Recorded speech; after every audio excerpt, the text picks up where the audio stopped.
Why? Kasi grabe naman. Alam mo, dinignan ko yung kamay. Siguro yung kanyang kayod, ulo na siguro po, yung kapal. Imagine ninyo, pwede pala mangyari yun na kahit harmful yung hahawakan mo, hindi mo na maramdaman. Kasi bakit? Kasi yung kayo kumapal. Pwede rin mangyari sa puso natin yun. Kapag kumapal yung kayo ng puso, wala ka na maramdaman. Kahit nandiyan yan, hindi mo na nakaramdaman. Kaya nga po napakahalaga yung naramdaman natin, tumugon tayo. Huwag natin hayaang mawala. Kasi darating yung panahon, kahit nararamdaman mo yan, kapag yan hindi mo binigyan ng pansin, pwedeng maiba yung direksyon o yung mga bagay na papahalaga po sa atin.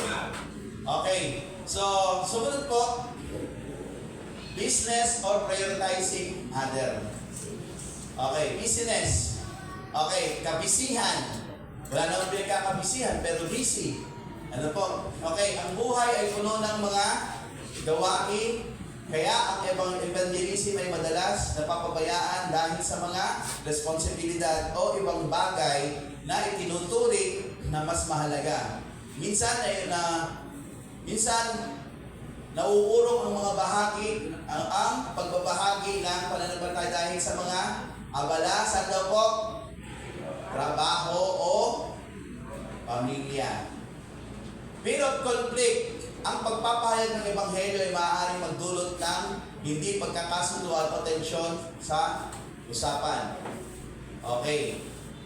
So yun po yung mga bagay na makita. Ang iba ay natatakot na magkaroon ng argumento o masira ang kanilang relasyon, kaya hindi nila ito isasagawa. Tandaan po natin, kapag inuutos na ng Diyos, ang Diyos po ang gagawa. Huwag niyong iisipin yung conflict. Kasi mas napapangunahan niyo pa yung Diyos eh. Di ba? Sa kanyang gagawin. Tandaan niyo po, kapag ang Panginoon hindi niya na nakita, una pa lang ang pananampalataya mo, hindi mo na magagawa yan. Kasi yung pananampalataya ang magiging hindrances, magiging bara, magiging obstacle, magiging dahilan para yung pinagagawa niya, hindi mo magawa. Number 6, sabi niya, spiritual weakness or lack of boldness. Ang ilan sa mga mananampalataya ay hindi nakakaramdam ng lakas ng Espiritu, okay, o tapang upang magsimula ng evangelism. Dito po ang dapat nakalagay po dyan. Ano? Okay. So, ang tinutukoy niya po dito dahil ang nakalagay yung maliit natin, di ba? Yung spirit kasi natin kailangan po lumakas eh. Amen? Yung spirit natin lumalakas yan kapag inayakap natin, kapag ginugusto natin yung pinagagawa ng Panginoon. Amen? Kasi yung Holy Spirit tumutulong na ang ating spirito ay mapalakas, mabigyan ng tapang. Sino ba nagbigyan ng tapang sa mga alagad? Meron ba silang tapang na talaga? Hindi.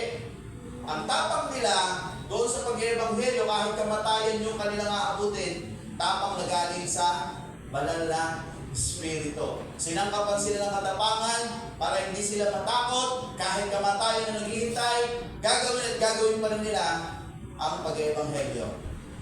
Ano ang mahirap na panahon? Panahon natin o panahon nila? Kung kaya ngayon sa panahon natin, ang magiging dahilan ng ating pag-share ng salita ng Diyos ay kamatayan, meron kaya mag-share pa? Eh ngayon nga, free pa lang eh. Diba? Wala namang banta sa buhay mo. Nabubuhay ka sa Pilipinas, malayang Pilipinas. Diba?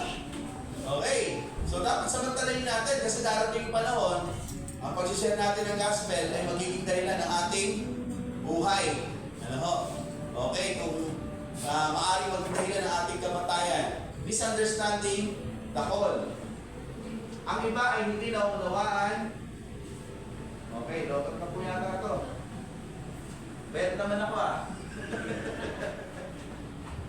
Hello. Ayan. Hello. Ang iba ay hindi naunawaan ng evangelism ay hindi lamang tungkulin ng mga pastor o misyonaryo, kundi para sa lahat ng mananampalataya. Baka inisip natin, si pastor ba, si pastora? Hindi po. Lahat po yan. Kami lang po yung tagapanguna, pero lahat gagawa. Amen. Yun po yung realidad sa isang church, sa body of Christ. Amen. Hindi po kami lahat yung katawan. Asan yung parte mo sa body of Christ? Eh kung kung kami pala lahat yun. Di ba? Asan ka doon? Kaya nga body of Christ meron tayo kanya-kanyang function kasama sa isang katawan na kailangan lahat ay gumagawa para yung katawan ay makakilos ng maayos. Ibig sabihin yung body of Christ, kapag gumagawa lahat, healthy, ang daming nagagawa, ang daming nangyayari. Dahil dito, iniisip nila na hindi ito kanilang responsibilidad. Eh, yun pa yung problema. Eh, hindi naman tayo dyan. Tayo dyan eh. Sila pastor yan. Paala tayo dyan. Alam niyo po, yan, off the record. Alam niyo po, maraming simbahan, ang tingin sa mga worker, swelduhan. Hindi, meron, ano to? Meron. O, inano ko lang. Pamalit. Pagyan. Pagyan mo eh. Kasi dyan o. Hindi ko maintindihan yun. Papalitan pala. Okay, balik po tayo.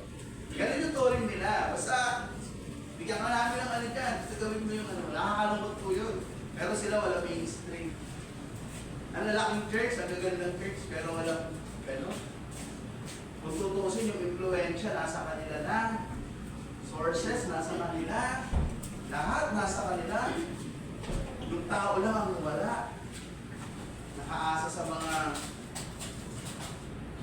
manggagawa lang. Hindi po ganun ang church.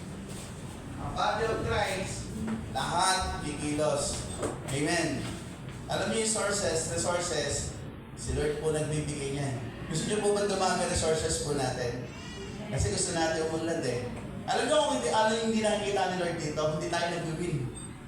Paano po pula ni Lord yung resources natin? Saan natin gagamitin yan? Wala tayong paggagamitan. Kailangan makita mo na ni Lord na meron tayong ginagawa. Kasi sabi sa Biblia, yung daw gawain na ginagawa natin para sa Panginoon ay hindi magkukulang ng resources. Na ang ministeryong ginagawa natin para sa Panginoon, hindi yung yan magkukulang dahil ginagawa natin yan sa gawain ng Panginoon. Kasi alam nyo, may gustong makita si Lord. Diba? Para ka lang naman kasi parang sa negosyo lang yan eh. Diba? Sabi mo, ay, gusto ko pong, pahiramin mo ako ng pahiramin mo ako ng kapital. Magne-negosyo ako. Eh, wala ka naman pinapagod ng negosyo. Diba? Wala ka naman sa negosyo mo. Nag-negosyo ka pa. Paano kita pahiramin? Paano kita bibigyan ng kapital? Wala ka namang it's true. Diba? Kailangan may work muna. Diba? Kasi resources nandiyan na yan eh. Automatic bibigyan ni Lord. Hindi tayo magkukulang. Ang kailangan lang, ano yung pinagagawa ni Lord, gawin natin. At magugulat tayo, may dakilang bagay na gagawin si Lord sa buhay po natin. Amen. Tayo ba pagka ginawa pa natin yung pinagagawa ni Lord, mawawalan pa tayo? Sino yung naniniwala kapag ginawa mo yung pinagagawa ni Lord, mawawalan siya? Taas po ang kamay.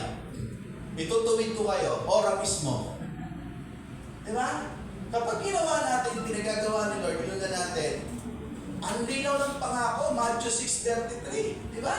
Ang linaw masyado. Napaka-clear. The seek ye first the kingdom of God and His righteousness. Ang pagwiwin ba ng tao ay kingdom of God and righteousness ba ng God? Yes! Trabaho yan sa kingdom of God na inuuna natin. Ano yung susunod? And all these things shall be added unto you. Kasi hanggat hindi ka napopokus doon sa pinagagawa ni Lord, ay iba ang focus mo. Pati mismo sa mga tinatangkilik mo, hindi mo na mabitawan yan. Para mo ibigay kay Lord, para may pag-gamit kay Lord, maiiba na yung spirito mo. Kasi kapag ikaw sanay kang gumawa sa kingdom of God, alam mo na ang paggawa mo sa kingdom of God ay investment mo. At si Lord na nagpupuno, ang nagpapalawak, ang nagpaparami. Okay. So tingin ko po, hindi po natin kaya tapusin ito, kasi mahaba siya. Yung susunod pong dito, ay gagawin po natin sa susunod. Okay, discomfort in personal conversation. Kasi mahirap po na babasahin ko lang to eh. Hindi nyo maiintindihan. Mas maganda po, bawat isang inaano natin, ina-absorb natin, para mas naiintindihan natin, naunawaan natin. Isang pala rin ako, pero pakasunod to. Okay, no? Para lang magawa ko siyang mabilis. Okay, yung mga importante, yun yung kinuha ko. Okay, discomfort in personal conversation.